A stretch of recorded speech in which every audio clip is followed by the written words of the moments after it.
learn about another voice and culture of Taiwan with We Love Hakka. 现在就让我们一起加入客家风情，大家来讲客家吧。Yo, what's up? It's time for Hakka training as we take the train this whole month to Fengling Township in Hualien County. And I heard here I can pretend to become a policeman. I wonder why. 今天呢，带大家到花莲县凤林这边呢，听说可以这个假扮成警察哦。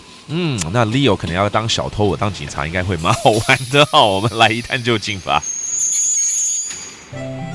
哔哔哔哔！你干嘛？我跟你讲，今天你要当小偷，我要当警察，因为听说来到这边，我可以当一日警察啊！要当警察啊，要维护治安啊！头伸出来，来，干嘛？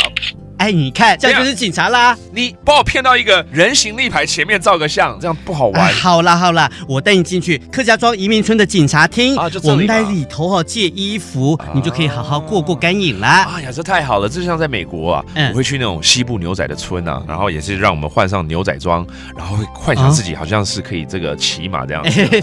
我跟你讲，这边也是一样啊，以警察为主题的一个创意互动空间啊。对，这边啊，真的你可以来看到有很多跟警察有关的事物哦。没错，真的换上服装就不一样了哦。不过你说这边叫做客家庄移民村嘛？对啊，这跟客家的2次移民有很大的关系哦。在1914年的时候，这边就成立了林田移民村。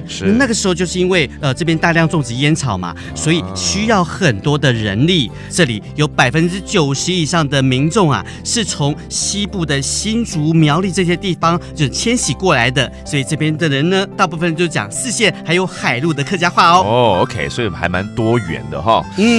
不过呢，我还是比较有兴趣，现在赶快装成警察要来抓你了哦。我就快跑我来抓你了。Hualien is home to the most famous government-run migrant camp in Taiwan, Hayashida Migrant Village, located in the village of Fenglin. During the Japanese era, they needed people to grow tobacco and encouraged Hakka to move from the west to the east. Even now, the area has perfectly preserved Japanese homes and streets. Visitors here can also get a first-hand taste of what life was like 100 years ago when they go to the Hakka Migrant Village Police Hall, where they can try on police and civilian outfits from that time. 好 ，Leo， 那我们现在来教几个单字喽。当然要把警察、小偷给教出来了，对不对？好，警察怎么说 ？A police， 警察嘞。Okay, that means a policeman, all right, or a policewoman. 那小偷呢？贼嘞。That means a thief.